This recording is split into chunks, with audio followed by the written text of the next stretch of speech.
এবার ভাষার মাস ফেব্রুয়ারির আয়োজন।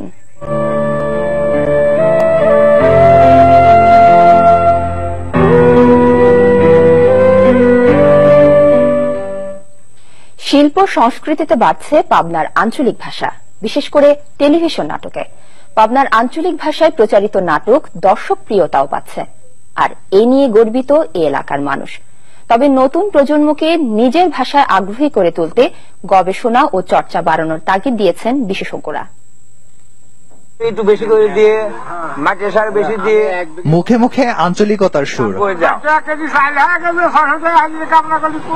অনেকের বুঝতে একটু সমস্যা হলেও তাদের কাছে এটাই যেন প্রাণ। আড্ডা কিংবা গল্প, পারিবারিক অথবা সামাজিক অনুষ্ঠান, সবখানেই নিজের ভাষা। আর এমন ছন্দেই তৃপ্তি খুঁজে পান পাবনার মানুষ। আমরা অন্য কোন জেলায় গেলে পারে তখন তারা এই পাবনার ভাষাটা বুঝতে পারে যেটা পাবনার থেকে আসছে। আমরা পাবনার ভাষায় কথা কয়ে শান্তি পাই।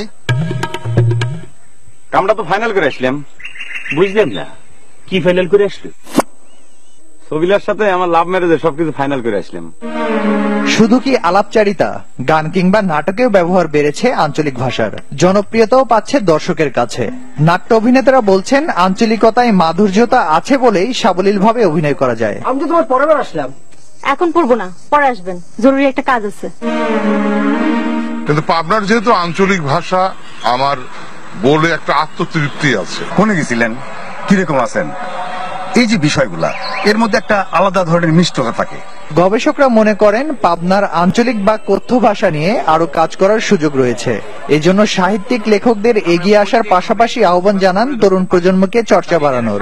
সাহিত্যিক যারা, তাদের উচিত হবে পাবনার অঞ্চল বিশেষে ভাষা নিয়ে সাহিত্য রচনা করা, যাতে করে তরুণ প্রজন্ম এই ভাষা সম্পর্কে, আঞ্চলিক ভাষা সম্পর্কে উৎসাহিত হতে পারে। বিভিন্ন নাটকে, উপন্যাসে, এমনকি গবেষণার ক্ষেত্রেও এই ভাষাকে তুলে আনার সুযোগ রয়েছে। ভাষা বেঁচে থাক আঞ্চলিকতার সুরে, গানের ছন্দে বেজে উঠুক বাংলার প্রাণ।